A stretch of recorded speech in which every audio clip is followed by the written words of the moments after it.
So when people say something about the expense of having a validator, whatever the entry price is for PulseChain, you were saying something earlier about the interest price for Ethereum validating.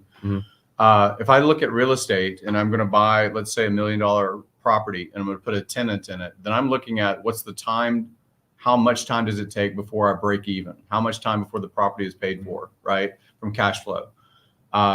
Is that kind of number available like on GoPulse or some other metric where you can say, here's the entry price of a validator on PulseChain. Here's what the average daily cash flow is, right?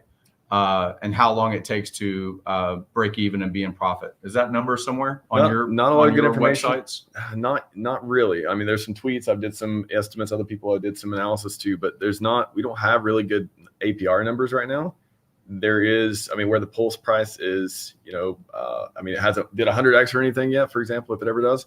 I think the numbers change are much different in the different pricing of PLS, the number of validators you run, the equipment you're using, whether you're using cloud or your own hardware and stuff. So there's a lot of different variables, 3 or 4 different variables that really impact how much the ROI is when you're doing it. So we don't have a lot of good data right now, but I think, I don't know why we wouldn't have. 2024 should be a good year for, hey, we should be able to like tell people, hey, when you run a validator, like this is exactly like we should have dashboards and all that stuff coming. I think the community is probably building some of that stuff right now. I've seen some. What's the average yield right now? I mean, obviously, I know a big like running one validator. On average, from the launch of May until today, what is PLS price? We'd say agree that it's 0.6 or something. Negative 15%. I mean, it depends on how early you got into. I mean, when you got in, if you got in early, today. So fuck that. No.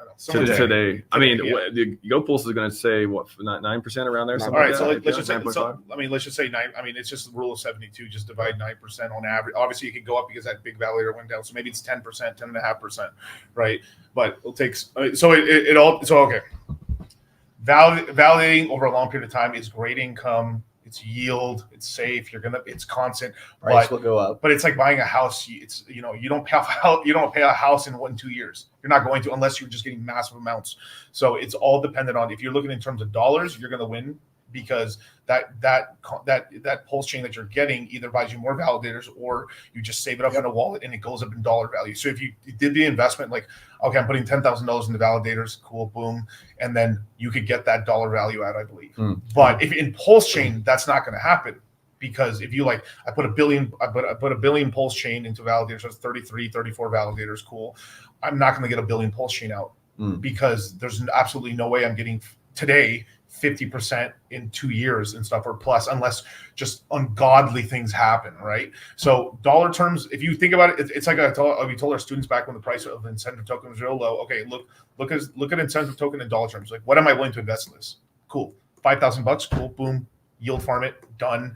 And think about it in dollar terms because you'll drive yourself crazy thinking about it in terms of pulse terms. But if you are the type of person where like pulse terms is like keeping you up at night, keep it in fucking pulse and don't do. I mean, I'm just being for real because it's all about psychology. Cultivate crypto. Yeah, if you want to cultivate crypto, like I do. Like, do we like validators? Yes, 100,000%. I love validators. It's fucking awesome. You keep growing them, stacking them, right?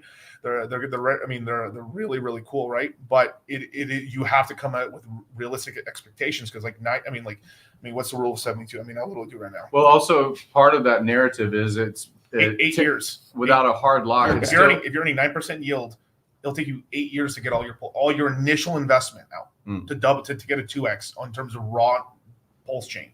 But that's not the right way to look at it because you have an asset that goes up exponentially. And you're compounding when you're building more validators with it. Correct. It's a compound. Part of that's like how this, I see it. And you could buy one validator and you could put 1,000 validators on. Good point, real quick. You can run multiple validators on one server. You can run 100. That's awesome. That's awesome. Okay. Yeah. That's a very key point. That's a key point because people think they got to buy equipment. No, it's a one-time shot, a couple $1,000s worth of equipment, and boom, you can set up pretty easy. So I bought all these ASICs for nothing. Yeah. Well, part of the volunteerism, as far as the original crypto people, was we're going to run this before there's a price point, right? Before Bitcoin was a penny, before a pizza bought it, anything, right?